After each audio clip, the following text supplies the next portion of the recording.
Assalamualaikum warahmatullahi wabarakatuh. Perkenalkan, nama saya Qurratu Ain Karunisa Jatmiko dengan NPM 2111020207776.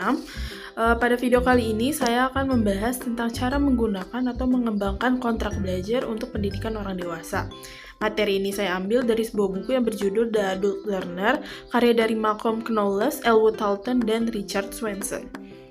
Sebelumnya, saya akan menjelaskan terlebih dahulu tentang apa itu pendidikan orang dewasa atau biasa disebut dengan andragogi. Jadi, pendidikan orang dewasa itu merupakan aktivitas pendidikan yang dilakukan oleh orang dewasa dalam kehidupan sehari-hari yang hanya menggunakan sebagian waktu dan tenaganya untuk mendapatkan tambahan intelektual.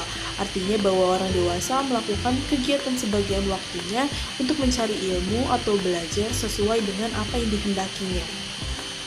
Selanjutnya ada kontrak belajar, yang dimana kontrak belajar ini menjadi sarana untuk membuat perencanaan atau pengalaman belajar menjadi usaha bersama antara pelajar dengan mentor atau gurunya, yang dimana mereka ini sama-sama berpartisipasi dalam mengidentifikasi kebutuhan, merumuskan tujuan, mengidentifikasi sumber daya, lalu memilih strategi, dan yang terakhir itu adalah menentukan evaluasi pembelajaran.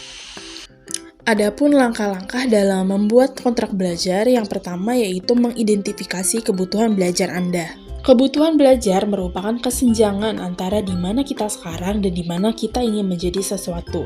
Hal ini berkaitan dengan kompetensi atau skills tertentu.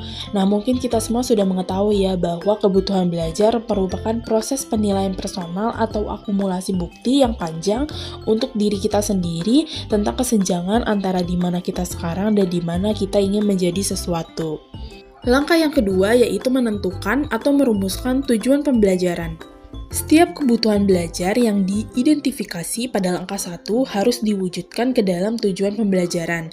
Pastikan bahwa tujuan kita menggambarkan apa yang ingin kita pelajari. Wujudkan mereka dalam istilah yang paling banyak bermakna bagi kita, perolehan konten, perilaku terminal, atau arah pertumbuhan. Langkah yang ketiga yaitu menentukan sumber dan strategi pembelajaran. Ketika selesai menentukan tujuan, maka selanjutnya yaitu menentukan sumber dan strategi pembelajaran, yang dimana kita menjelaskan bagaimana kita mencapai tujuan belajar tersebut melalui mengidentifikasi sumber daya yang ada, lalu digunakan pada pengalaman kerja lapangan dan strategi yang akan Anda manfaatkan. Langkah yang keempat yaitu menentukan bukti pencapaian. Setelah menyelesaikan kolom kedua, lanjutkan ke kolom 3, yaitu bukti tercapainya tujuan, dan jelaskan bukti apa yang telah kita kumpulkan untuk menunjukkan sejauh mana kita telah mencapai setiap tujuan pembelajaran.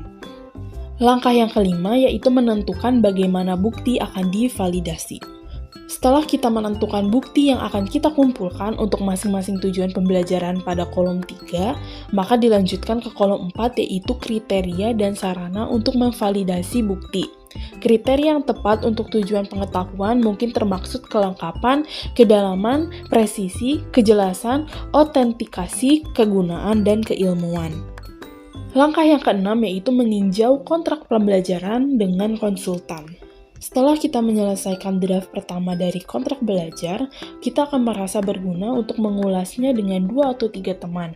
Kita akan merasa berguna jika dinilai dengan 2 atau 3 teman, supervisor atau narasumber ahli untuk melihat reaksi dan saran mereka.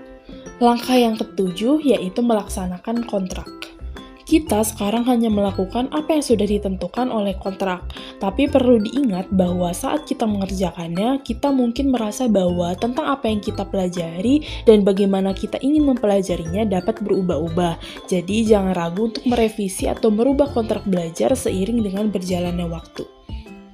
Lalu langkah yang terakhir yaitu evaluasi pembelajaran Anda. Ketika menyelesaikan kontrak belajar, kita ingin mendapatkan beberapa jaminan atau benefit bahwa kita telah belajar sesuai dengan apa yang telah direncanakan. Mungkin cara paling sederhana yaitu melakukan dengan bertanya kepada konsultan yang telah kita gunakan di langkah ke-6 untuk memeriksa bukti dan memvalidasi data, serta memberikan penilaian dan masukan sesuai dengan kecukupan mereka.